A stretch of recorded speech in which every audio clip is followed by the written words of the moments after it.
Edição do nosso Farol de Limeira e hoje edição de terça-feira. Não teremos excepcionalmente Antonioni Rosada com seu Conecta Pro, mas no lugar dele, não menos importante, o nosso companheiro Sidney Botelho vem trazendo mais um tema importantíssimo no seu podcast que nós exibiremos a partir de agora, terça-feira especial aqui, com a presença do jornalista, comunicador e cerimonialista Sidney Botelho aqui no nosso Farol de Limeira. Eu volto ao vivo amanhã. Hoje nós vamos cuidar da saúde, nós vamos falar com um ginecologista, pesquisador, uma pessoa que é coordenador da DASA, trazendo para você todo o conceito para sabermos o que a saúde mundial pode resultar na vida das pessoas, dos empresários e como a medicina pode se tornar um business. Então, a partir de agora, no nosso BC, o Dr. Rafael Haddad. Alô, amigo, alô, amiga, seja bem-vindo, seja bem-vinda aqui ao nosso Business in Connections e hoje, sem dúvida nenhuma, o cuidado da saúde é a pauta, mas olha, eu vou falar para você, o profissional que está comigo aqui é um grande especialista jovem, não fez o Grey's Anatomy, mas realmente vai dar um show de exibição de muito conhecimento. Seja bem-vindo ao nosso canal do YouTube Sidney Botelho, já peço para você se inscrever, também no canal do YouTube do podcast Business in Connections, no canal do YouTube do IG, Portal IG e IG Play. Sejam todos bem-vindos, porque a partir de agora vamos conversar com o coordenador do DASA, olha, ginecologista, pesquisador do Hospital Israelita Albert Einstein, Dr. Rafael Frederic Haddad. Eu gosto do Frederic, viu, cara? Você tem que usar mais esse nome. Eu gosto também. Minha mãe também. Você só fala o Rafael Haddad. Ela fica triste, eu vou começar a usar bastante. Não, começa, que é muito bonito, dá um peso. E como que foi trabalhar lá no Grey's Anatomy com o George Clooney? Bom, Sidney, obrigado. Primeiro eu queria agradecer aqui o convite e parabenizar por tudo que você vem trazendo aí de informação. Também queria dar as boas-vindas aí para o pessoal de casa e espero trazer um pouquinho de conhecimento e um pouquinho do que eu tenho de experiência, venho fazendo aí no mundo da medicina, juntando pesquisa e inovação, e que é uma área que é um pouco nova e as pessoas ainda estão descobrindo. Então acho que vai ser bem legal e, de novo, queria agradecer você. Não, maravilhoso. Você é um cara jovem, de uma família de ginecologistas. Eu acredito que trazer o legado de uma família, de um cuidado com a mulher, praticamente. E aí, como que foi você dar essa continuidade na história dos pais? Boa, bom começo. Eu sempre falo para todo mundo que a decisão para qual carreira seguir, o que você vai fazer quando crescer, quando quiser realmente colocar mão à obra e trazer algo de bom para a sociedade, é muito difícil, né? Tá. E a gente decide muito jovem, hoje na nossa sociedade. E desde o início foi super difícil decidir engenharia, medicina. Eu ainda estava naquela época, apesar de jovem, que era só existiam três, né, opções. Engenharia, medicina... E advocacia. Direito. E tinha uma pressão, por óbvio, da família, minha família inteira de médicos, mas eu sempre tive muita dúvida e eu gostava de muitas coisas. Tá. Eu pensei até em seguir para o lado aí de esportes, gostava muito de esportes, e no final acabei indo para trilhando a medicina.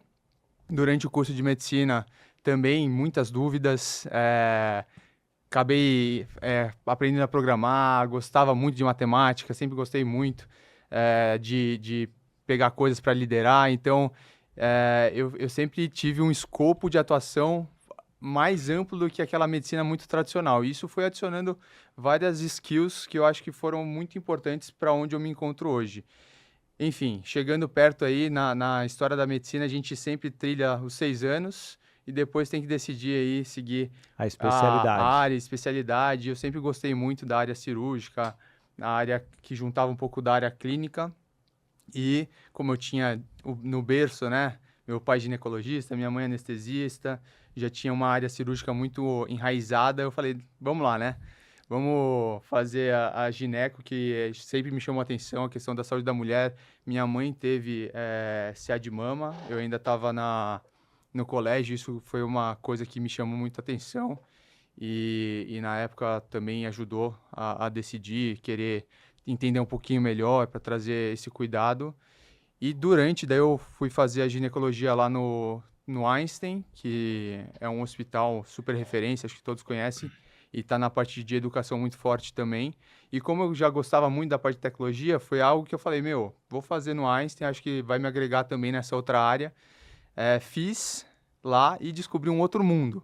Comecei a ver a inteligência artificial nascendo, a questão de dados sendo empregada lá na ponta da saúde, e isso foi me abrindo um outro horizonte. Então, acabei trilhando aí mais um tempo, fazendo pesquisa mais na área de ginecologia oncológica, mas também fui nesse momento aí de decisão da carreira, fui atrás lá do PPCR, que é um curso de pesquisa de Harvard, de um ano, praticamente um ano, onde eu me aprofundei na parte de estatística e etc. E, em paralelo, fui fazendo o MBA de Health Tech e Data Science. Caramba, Então, o pessoal falava, era conflitante, quem é esse cara? né? Era conflitante. Era conflitante pela a quantidade de informação. Sim. Todas técnicas, científicas, só que totalmente ramos diferentes. E foi muito interessante, porque nesse momento da profissão médica, todo mundo tem uma expectativa muito forte. Sim. Então, lidar com essa expectativa foi mais transformador do que a decisão por si só. Tá. Porque lidar com a expectativa é um crescimento pessoal que você tem que ter de amadurecimento, que até foi onde eu conheci o Léo, que é um amigo em comum nosso, num curso do Napoleão Hill, que eu também achei fantástico. E foi muito esse autoconhecimento para entender outras áreas que estavam surgindo junto com as skills técnicas, Sim. mas muito nesse autoconhecimento e as skills de soft skills. Sim. De como lidar com as pessoas, de como liderar a equipe, porque no momento que eu comecei a ir mais para essa área de gestão, de inovação, as skills que eu aprendi técnicas da saúde, que também tem muito de soft skills que a gente aprende lá, começaram a ser insuficientes porque eu estava me propondo a fazer. Tá. Então, só para complementar, eu acabei terminando a ginecologia oncológica de Research Fellow, né? Fiz a pesquisa no Einstein junto com esse PPCR de Harvard. Depois eu acabei terminando um Fellow lá na USP de Uroginecologia e acabei migrando bastante para essa área de tecnologia e emprego da inteligência artificial, de ciência de dados na saúde, que é algo que assim, o potencial é incrível, e até acabar como coordenador de inovação, onde eu lido muito com dados e pesquisa de mundo real lá no DASA. E está sendo uma experiência muito inovadora. E o laboratório DASA hoje se tornou uma das maiores referências, teve algumas aquisições recentemente e envolve várias pesquisas envolvendo esse lado da saúde como um todo, diagnóstico de várias especialidades. E para você... sendo um pesquisador, obviamente não teve tanto conflito de adaptação. Perfeito. Perfeita leitura. Porque praticamente você é uma pessoa que trabalha com dados, informações, pesquisas, e o estudo é a base justamente de um bom pesquisador. Como que está sendo investigar situações novas na medicina? O grande CEO da Apple já falava, né? O Connecting the Dots. Sim. E nunca fez tanto sentido esse Connecting the Dots como agora na minha vida. Porque no momento que eu estava lá, na ponta, no assistencial, e eu amava fazer as cirurgias, ainda gosto bastante, mas também me aperfeiçoei nas soft skills. E depois eu comecei a ter um conhecimento muito focado em como usar os dados, em como a gente usa as novas tecnologias que estão surgindo para melhorar a nossa pesquisa ou as questões mais de assistencial. E agora no DASA eu fazendo a conexão dessas pontas, né? Então eu lido lá com as pesquisas de mundo real, entendendo quais são os dados que são necessários para entender uma fisiopatologia de uma doença ou uma droga que está saindo no mercado. Então, realmente, tudo isso está fazendo muito sentido e o DASA é uma empresa, assim, incrível, o tamanho é impressionante, mais de 15% da população brasileira acaba passando, isso é realmente algo muito chamativo e a oportunidade, isso que eu falo para todo mundo, Sidney, a oportunidade da gente conseguir fazer com que a saúde seja melhor numa população do tamanho do Brasil. E é ampla, né? E várias situações. Deixa eu falar aqui rapidinho dos nossos apoiadores. Lembro que o Business Connection tem o apoio da agência Soldigi, a agência que cuida de todas as marcas do grupo Sidney Botelho. Também temos a Docu Technology, CRM Bitrix 24, fazendo com que a produtividade da sua equipe aumente cada dia mais. Toye Produções e Eventos, produzindo o seu evento, fazendo com que você, palestrante, tenha o evento ideal para atrair clientes e também ter aquele desempenho no palco. Também tem a Unielas Marcas e Patentes. Pesquisa precisa registrar a patente. A Unielas realmente é uma empresa especializada em marcas e patentes como um todo. Toye Treinamentos. A Toye Treinamentos leva o treinamento motivacional, o método Agir para Vencer, aumentando a alta performance do seu time. E fecho com a nossa patrocinadora master, a Voice Training, Escola de Oratória, Formação de Palestrantes. Quer se comunicar, quer se tornar um palestrante, quer se tornar um treinador? Voice Training, Escola de Oratória, Formação de Palestrantes. O Dr. Rafael Haddad, um jovem, né? Eu começo a falar Rafa, daqui a pouco cai todo esse protocolo. Por favor, Sidney, pelo amor de Deus. Ô Rafa, eu vejo aí, deixa eu fazer uma pergunta. Hoje, você falou sobre cirurgia, 30 anos você tem. Pesa a idade para um médico? Eu sempre tive essa curiosidade para fazer uma cirurgia. Porque, tá lá, eu sei que nós temos a necessidade, a falta de especialistas. Principalmente no Brasil, nesse gigante Brasil. E ao mesmo tempo tá lá uma cirurgia, você foi escalado. Quando foi feita a primeira e como que foi feita a seleção para o Dr. Rafael fazer a cirurgia? Eu tenho essa curiosidade. Legal. Isso sempre quando eu vou atender alguma paciente, acho que não só por ter 30 anos, mas também por ter uma cara de até menos, né? 20 anos, 20 25. anos, chega lá, quem é essa criança? Então, mas tudo na vida, acho que o soft skills é uma habilidade muito importante justamente para passar e transmitir confiança. Porque o paciente, ele sempre está num estado vulnerável, né? Sim. De vulnerabilidade. A gente tem que entender e compreender para poder estar prestando o melhor serviço para ele. E essa confiança passa também por essa questão de estar prestando o melhor serviço. Então, eu sempre fui, em todas as escolas que eu passei, Faculdade de Medicina do ABC, no Einstein, lá no HC da USP, eu acredito que a formação profissional é muito importante, não só na parte técnica. Então, eu sempre fui muito bem orientado, com grandes professores de casa também, de como a gente criar essa relação médico-paciente. Tá. Então, esse, para mim, é o fator mais importante, disparado. E, sim, tem aquela questão de primeiro contato, de encontrar alguém mais jovem, que talvez passe uma insegurança, mas isso é contornado por essa relação. Na questão que você colocou de ensino, lá no Einstein, e eu vejo assim no HC, em outros hospitais, universidades de ponta, que a tecnologia está entrando muito forte no ensino de técnica cirúrgica. Tá.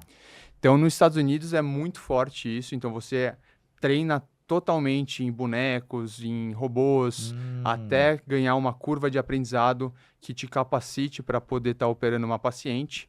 Aqui no Brasil, a gente está implementando cada vez mais tecnologias para chegar nesse ponto de o treinamento ser muito extensivo na parte de bonecos, de robô, e levar o menor risco para o paciente. Então, isso é uma coisa que eu vejo um ganho muito grande na parte de educação. Isso vocês aprendem na residência. Na residência. Já dentro dos hospitais. Isso. As universidades não têm essa estrutura ou não, Rafa?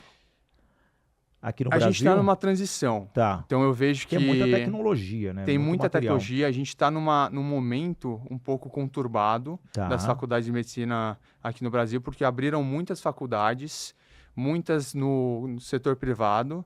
As públicas têm uma questão de verba um pouco mais difícil, então essa atualização eu acredito que seja um pouco mais lenta, mas as privadas, até por ter esse contexto de investidor lá bancando, eu vejo muita tecnologia de ponta sendo empregada. É óbvio que, como o crescimento foi muito exponencial e muito agressivo da quantidade de faculdades médicas, isso é uma questão que eu tenho para mim e em conversas até. Além disso tudo que eu comentei aqui, eu também frequento bastante o Inova HC, que é um hub de inovação lá do HC da USP. E é uma coisa que a gente comenta direto, assim, todo dia a gente fica tentando discutir quais são os riscos, o que está acontecendo na educação médica e de saúde aqui do Brasil, porque a quantidade de profissional que está sendo alocada, que está sendo treinada para ser médico hoje, não condiz com a nossa estrutura de ensinar adequadamente esse aluno. Então, isso é uma preocupação muito grande que acho que todo mundo já viu em algum jornal saindo até 2030, a gente vai ter 1 milhão de médicos sendo formados, que é um crescimento muito agressivo. Não, e falta um controle de tudo isso. E é interessante esse grupo Inova HC, como que é formado? Os médicos de qual idade, Legal. a especialidade, porque, cara, é legal, né? Porque Muito você interessante. deve ter o grupo de WhatsApp deles, assim. Foi. Então, lá no Einstein tem um hub de inovação, que Tá. é conhecido como Eretz. Sim. Foi um dos meus primeiros contatos, até eu fui um dos residentes disruptivos lá do Einstein, que a gente tem um mês de opcional, de optativo, onde eu posso escolher onde que eu vou ter o treinamento, e eu escolhi metade fica no serviço de oncologia e metade no serviço da Eretz, que é de inovação em saúde. E lá no HC tem um hub muito interessante, muito grande.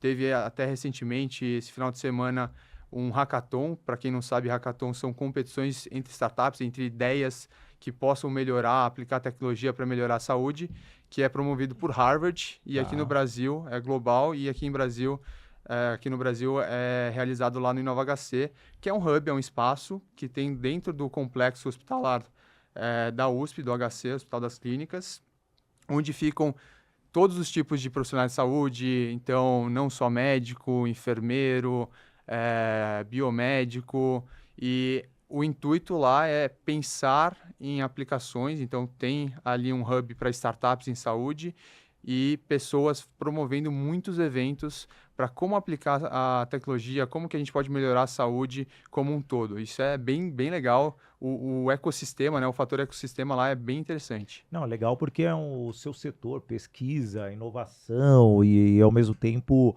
precisamos ter totalmente esse cuidado. E como que você vê não somente o âmbito privado, mas o público incentivando vocês, pesquisadores? Porque hoje você está numa empresa que é particular, o Grupo DASA.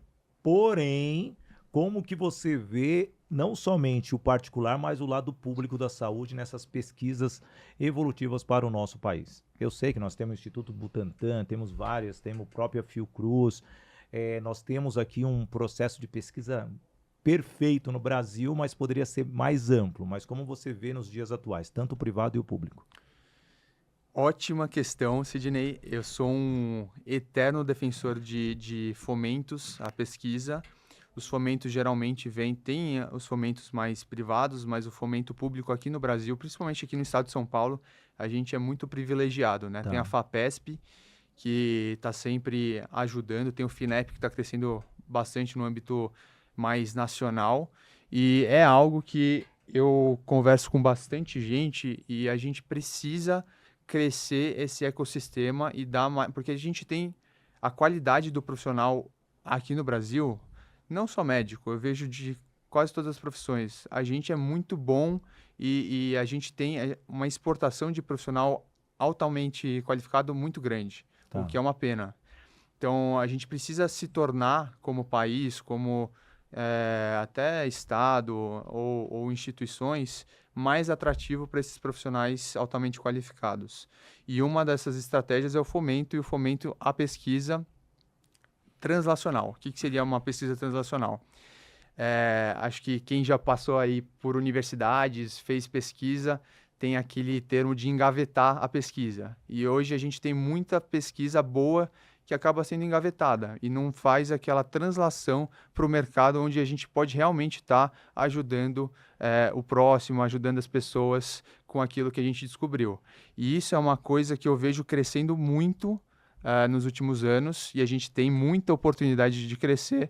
E o nosso profissional aqui no Brasil é engraçado, que a gente brinca que a gente é criativo, mas a gente realmente é mais criativo, e a gente tem muito potencial para estar, e tem muito problema, né, aqui para a gente poder estar resolvendo através de pesquisa, né, que começa lá no meio acadêmico. Daí acho que o público acaba tendo muito poder, né, a gente tem as universidades públicas que publicam demais, e a gente tem que ter uma aproximação das empresas, do privado, para a gente conseguir realmente estar aplicando isso no dia a dia.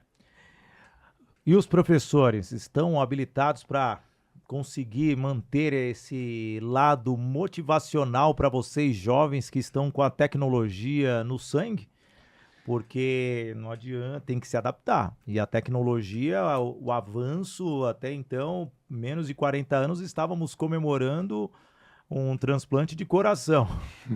Hoje, isso daí já não é mais tão comemorado, não, porque o robô já está fazendo a troca do coração. Como que está sendo o educador para a formação de vocês mais jovens?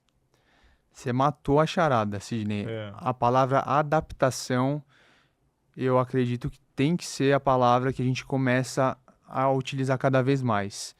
E a lei de Darwin, né, de quem se adapta acaba tendo mais vantagens, acho que nunca foi tão verdadeira como hoje em dia. Então, a pessoa que consegue se adaptar ao novo contexto, o que a gente está fazendo hoje provavelmente não vai ser o que a gente está fazendo daqui 1 ano, daqui 2 anos. Então, aquela pessoa que consegue tá sempre se atualizando, sempre entendendo como aplicar essas novidades da melhor forma no seu dia a dia, numa profissão que vai surgir, que é uma outra questão, né, que a gente acaba discutindo bastante, é fundamental. E o principal ponto que eu vejo, e acho que você deve compartilhar, que você é um exímio professor também, é a habilidade de aprender a aprender. Então, é a coisa mais difícil que tem. Com certeza. Então, as pessoas que conseguem treinar e conseguem se diferenciar nessa skill de saber aprender a aprender, e daí professores que consigam transmitir, que hoje o professor, a gente atua muito com aquela questão de ser um facilitador. Então, é aquele profissional que vai conseguir facilitar a sua jornada pelo aprendizado. E os professores excelentes são aqueles que conseguem com maestria isso. E os alunos que conseguem captar como que eles conseguem ser mais autodidatas ou encontrar soluções ou aprendizado da maneira mais otimizada, aquele cara, é o profissional independente da área que vai se diferenciar muito. Sensacional. E aonde trago aqui de encontro, né, o seu trabalho e business. Querendo ou não, um pesquisador, principalmente depois da pandemia, se tornou ali um profissional, um Neymar, né? Uma mosca branca, realmente sendo aquela raridade. Antes de eu fazer essa pergunta, como que foi a pandemia para você? Foi um bom estágio ou não? Nossa, a pandemia foi um período caótico. Foi bem quando eu entrei na residência. Sim, E deu 1 mês, começou a tudo paralisar, a gente ser chamado para ajudar em alguns outros casos, ou ficar em casa para não ter risco de transmissão e piorar todo o quadro de profissionais, né? A gente fazer uma contingência, porque se um profissional médico ficar doente, a gente tem que realocar o outro imediatamente. Então, foi uma loucura total. E foi um pouquinho de como surgiu também algum das minhas skills, das minhas hard skills de gestão, porque eu acabei ajudando bastante quando estava retomando as cirurgias, a organizar as tabelas, e é algo que eu gostava já, né, de mexer com números, de logística. Então eu acabei falando, meu Deus, que interessante, né? A gente consegue também ajudar a como priorizar uma paciente que está com um risco de vida maior do que outra paciente para a gente conseguir operar antes. Então foi muito difícil, mas trouxe algumas oportunidades, porque a gente teve que avançar muito rápido com algumas tecnologias Sim. e até com o sistema se adequando à demanda. E acho que a gente, como o SUS acaba sendo um ponto totalmente fora da curva do que a gente vê no restante do mundo, acho que foi um pontinho positivo aí para o que a gente tem aqui no Brasil. A gente tem que se orgulhar e proteger, né? Tem que criticar, mas tem que criticar fazer aquela crítica construtiva, né? Como que a gente pode melhorar algo que a gente já tem que é muito bom, né? Que funciona para todo mundo, que se a gente for comparar com outros países, talvez seja algo realmente fora da curva. Não, e realmente vocês estão de parabéns, porque, pô, cuidar de milhões de pessoas, como foi, e entrar num campo de guerra, todos despreparados, teoricamente, porque ninguém sabia no começo o que poderia ser feito e como sairia do campo de batalha, foi sensacional. E aí entra justamente a evolução do pesquisador, a carreira do pesquisador, porque a solução teve que vir ali, ó, em instante. O quanto a tecnologia colaborou para estas pesquisas? Demais, Sidney. E nessa parte de dados, eu vi isso muito evidente, porque não só que a gente conseguir captar esses dados, entender o que estava acontecendo, quase real time, foi fundamental para a gente entender como a gente otimizar o sistema, o que estava dando certo, o que não estava dando certo, mas algumas coisas que eu gosto de frisar também. Na formação, acho que não só de profissionais da saúde, mas de todos, a gente precisa focar muito em dar o senso crítico para as pessoas. Quanto mais a gente conseguir entregar para o outro a ter uma discussão, a ter uma criticidade na sua análise, melhor vai ser a nossa educação, melhor vai ser a nossa população, a nossa sociedade, porque com todo mundo conseguindo analisar os fatos e não só ouvindo algo que venha no Zap Zap e aceitando, mais a gente vai ter poder de mudança. Isso é uma coisa que eu sempre falo e é algo que eu sei que você também acaba passando, defende. E a outra questão que eu queria também comentar sobre isso, então a tecnologia ajudou muito, tanto em desenvolvimento, vacinas e etc., que a gente teve novas tecnologias surgindo, mas também nessa parte de comunicação, de análise de dados. Acho que todo mundo está vendo aí o quanto os dados são valiosos hoje, e isso foi fundamental para a gente entender tendências, o que estava acontecendo, o que não estava acontecendo. E só um ponto que a gente comentou de educação, e lá no DAS a gente tem um programa muito interessante, que é para médicos em formação, então alunos de medicina, já no final da sua graduação, que a gente chama de jovens médicos inovadores lá no DAS. A gente tem aí algumas vagas todos os anos, super concorrido, porque a gente ensina justamente algo que a faculdade muitas vezes deixa a desejar. Então a gente ensina a parte de pesquisa, a gente aplica um pouco da inovação, então lidar com startups, que é algo muito novo para o profissional médico. E também a parte de educação. Então, a gente faz essa tríade, né? Educação, inovação e pesquisa andarem juntas. Que coisa boa. Deixa eu falar da Voice Training, Escola de Oratória, Formação de Palestrantes. Você pensa em ser um palestrante? Veja aqui, Dr. Rafael Haddad, sem dúvida nenhuma, é um multiplicador de conhecimento, um pesquisador. Mas como transmitir isso? Eu estive num congresso de harmonização orofacial recentemente pela SBTI e muitos especialistas passaram trazendo conceitos técnicos. Mas como você estruturar uma palestra técnica? Na Voice Training justamente tem esse conceito. Especialistas que vão treinar você a se tornar um multiplicador de conhecimento, ou seja, um palestrante, um treinador, e basta você escanear o QR Code da tela e você agendar uma sessão experimental e você entender todo o resultado que você vai ter, porque tem planos que te ajudam até a produzir o seu evento como treinador, ou também um plano para estruturar a sua carreira como palestrante. Voice Training, Escola de Oratória, Formação de Palestrantes, uma nova forma de se comunicar. Rafael, o que eu acho muito interessante é justamente o trabalho do pesquisador. né? Porque se a gente for voltar lá atrás, a pessoa pesquisava e vendia a ideia. E hoje as empresas estão selecionando especialistas, pagando para que já tragam estas soluções. E isso é uma cultura de 15 anos atrás, é uma profissão até nova. E quando você entrou nesse caminho, nesta profissão, quais eram os seus objetivos iniciais? Até onde você pensava em chegar? Porque o que você pesquisou ontem já está desatualizado hoje, teoricamente, né? Sim. Foi muito por propósito e muito pelo perfil. Eu sempre fui um cara muito curioso, analítico, Sidney. né? Muito curioso. Então, desde criança, eu tinha as dúvidas de qual carreira seguir, mas eu sabia que eu queria ser pesquisador de alguma coisa, porque eu queria entender as coisas a fundo, por que funciona assim, não funciona daquele jeito. E essa curiosidade é grande parte do motivo de eu ter sempre seguido algo nessa linha. Com relação à parte profissional, eu vejo aqui no Brasil ainda incipiente, né, o pesquisador como profissão. E como eu tenho essa linha muito de inovação, intraempreendedorismo, né, entendendo quais são as soluções que a gente pode colocar no mercado, quais são as tecnologias, que eu sempre coloco muito análoga ao pesquisador no racional, né? Então a gente tem um problema, os dois têm um problema.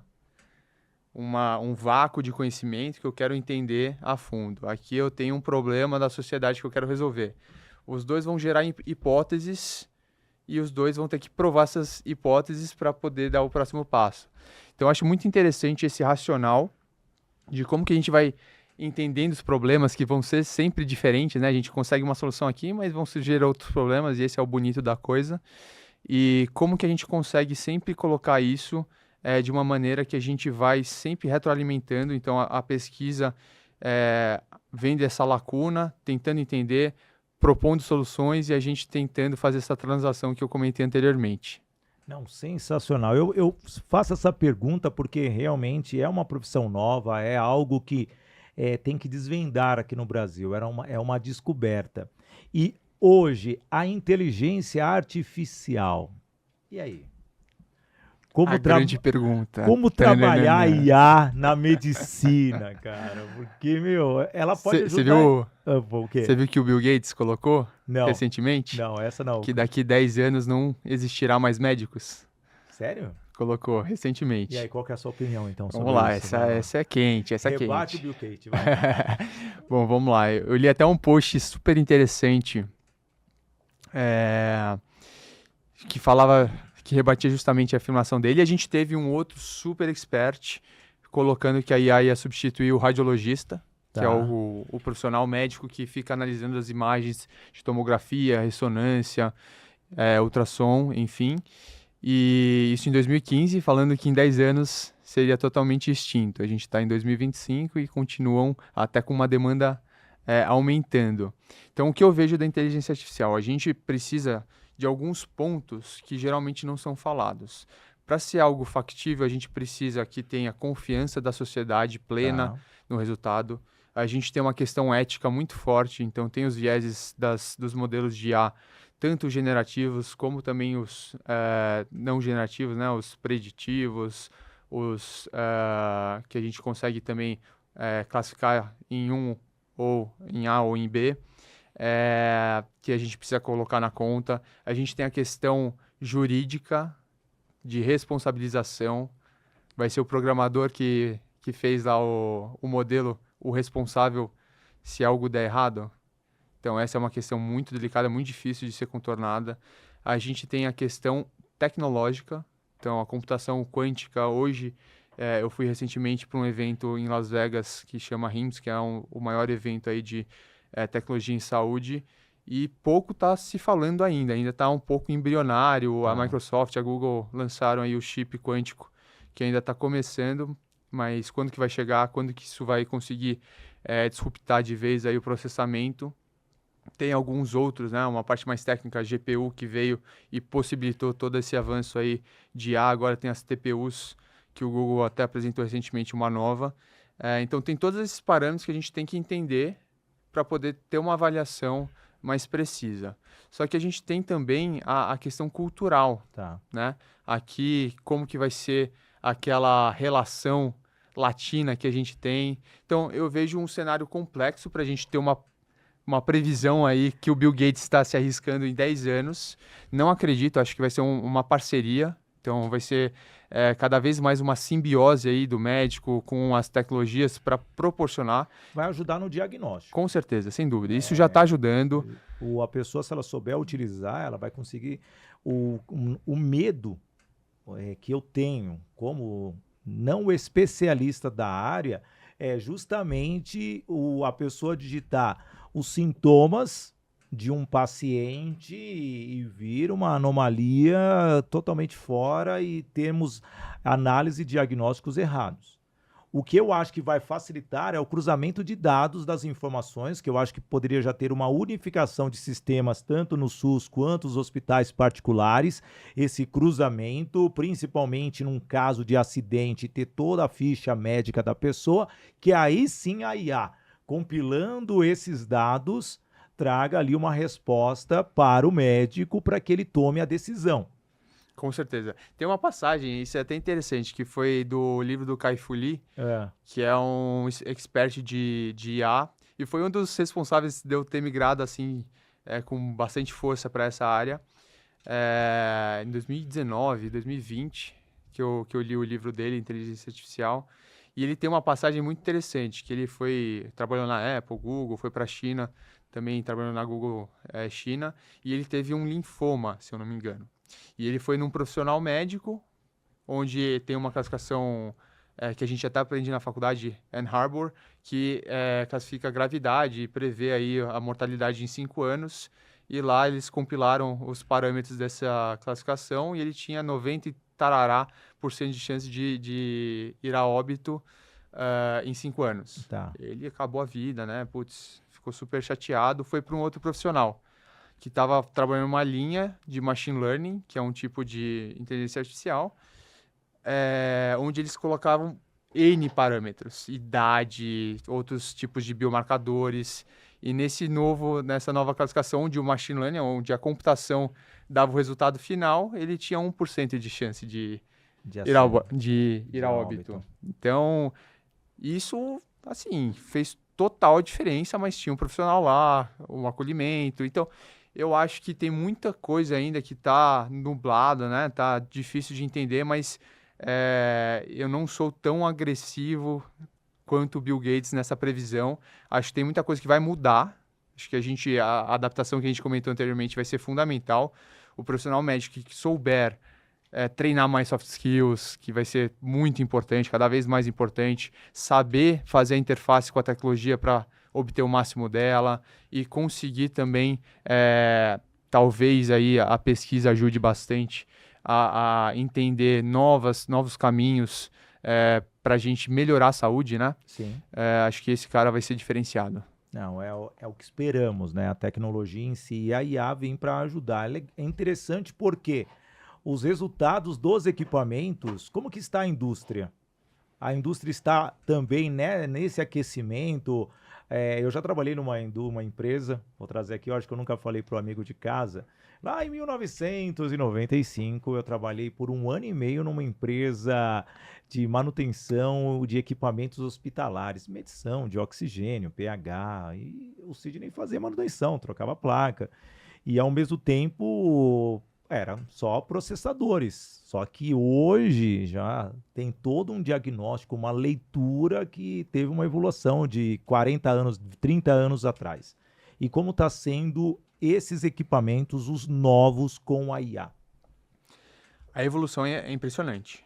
O que a gente está vendo de evolução dentro de IA generativa é impressionante. Eu atuei também em startups internacionais fazendo a interface médico com a tecnologia e fazendo também a parte de programação.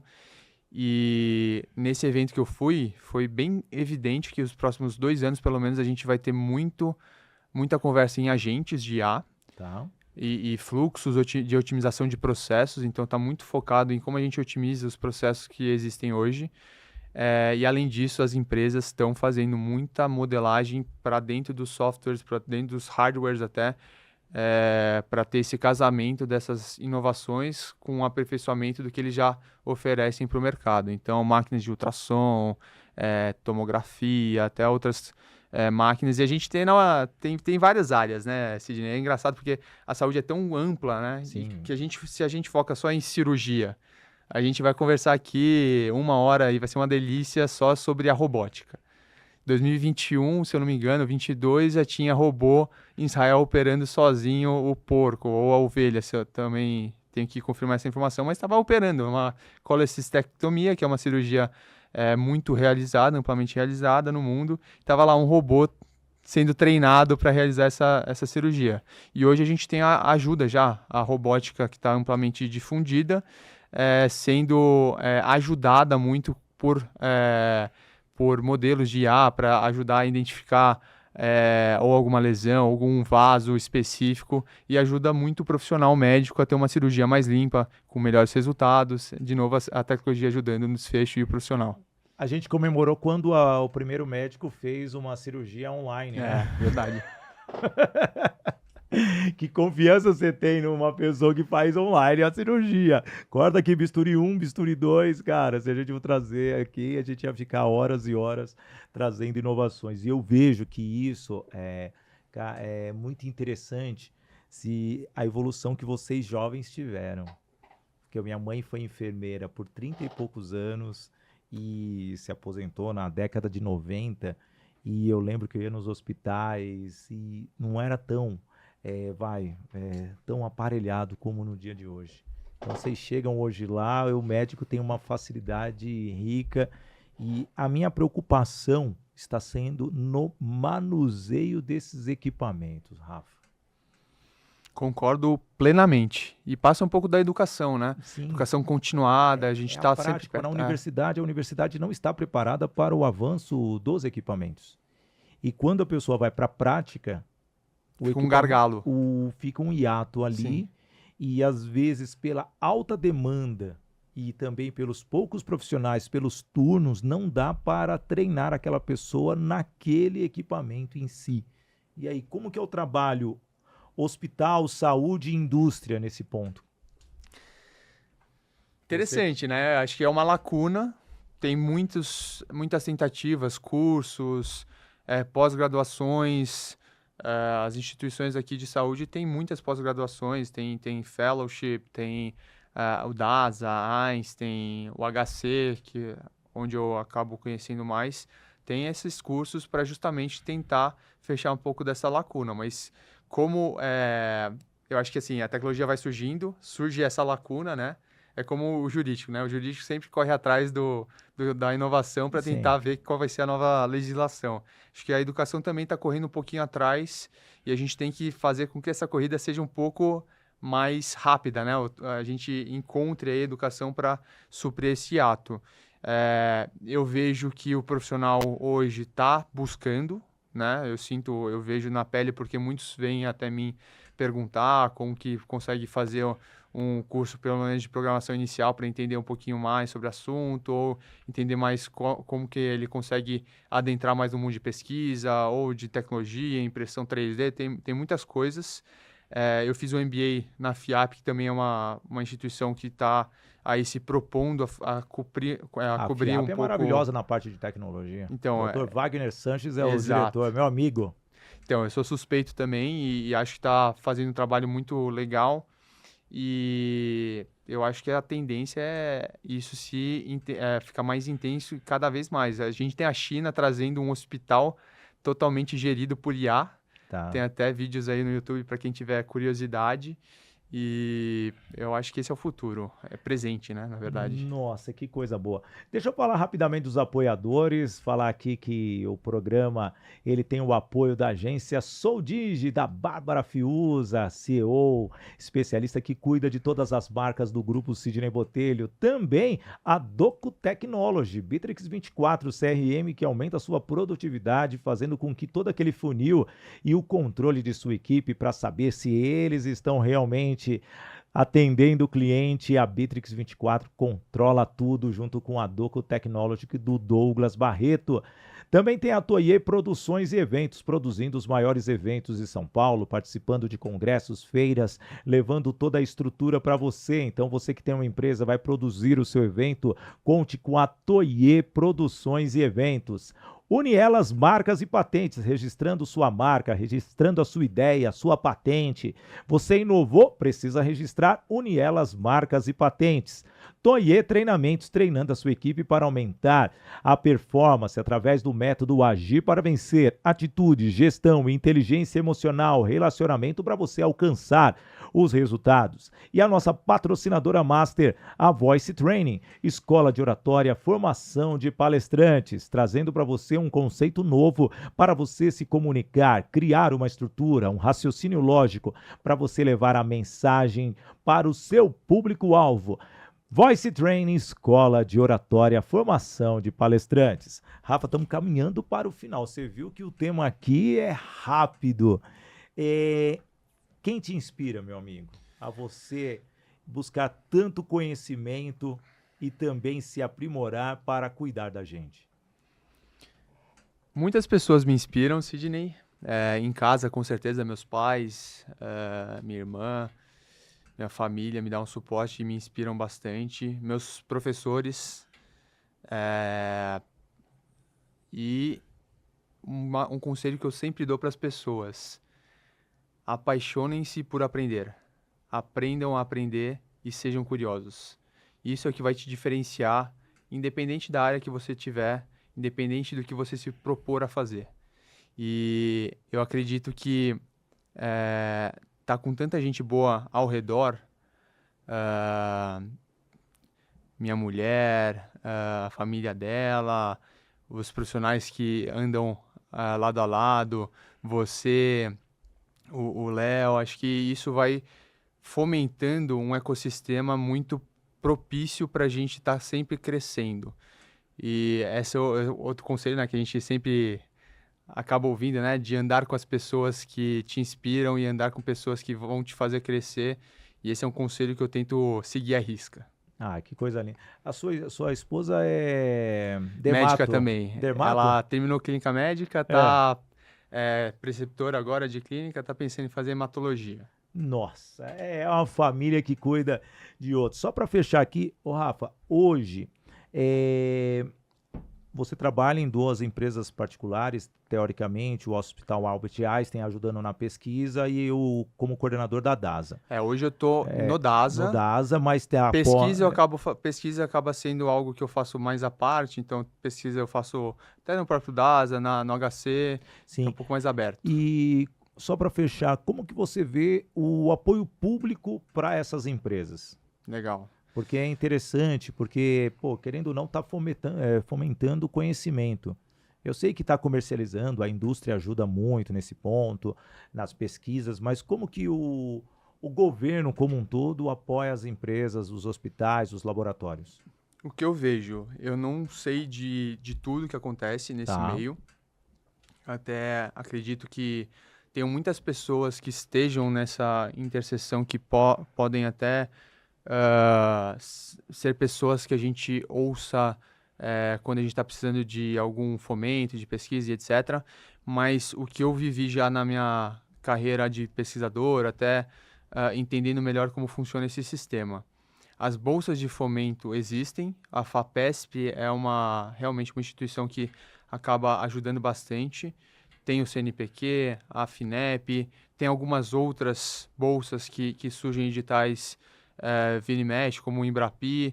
Então, o primeiro passo que eu vejo que a gente discutiu num evento até recente que teve, lá no Hub do InovaHC, que chama Innova for Research, que eu tenho até eu fico muito feliz de poder coordenar esse evento.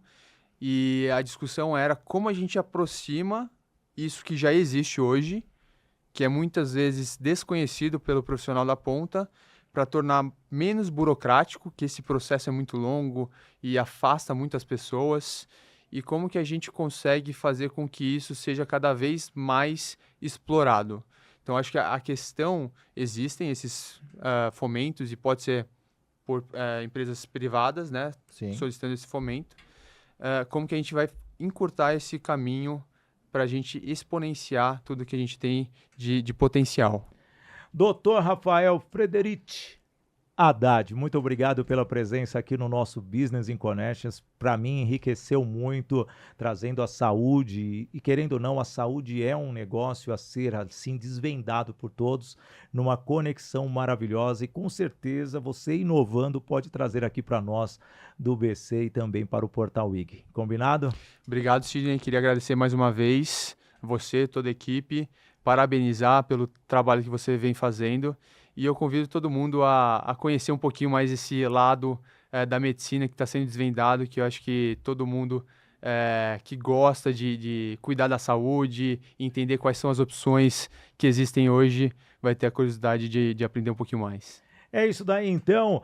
Com o Dr. Rafael Haddad, estamos encerrando o nosso Business in Connections de hoje no canal do YouTube do Sidney Botelho, que eu peço para você se inscrever no canal.